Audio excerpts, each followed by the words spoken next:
Hi there, and welcome to the Proxy Sale channel. My name is Andrew. Today I will show you how to set up a proxy in Octo Anti-Detect browser.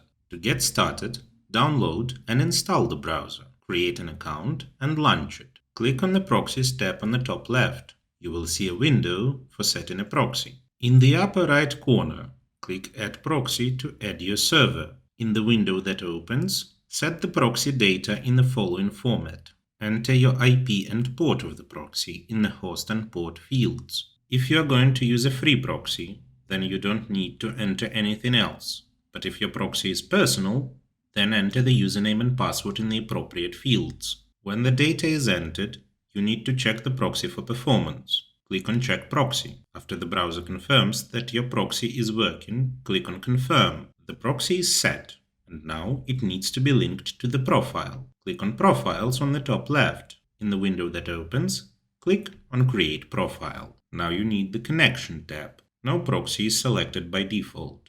If you want to bind a previously configured proxy, then click on Select from List and select the required proxy. You can also set a new proxy here if you haven't set it before. To do this, click on New and select the protocol of your proxy. Enter the IP and port as well. If you have a free proxy, then you don't need anything else. But if it's a private one, then enter the username and password for the proxy, and you also need to check the proxy for performance. Click on Check Proxy.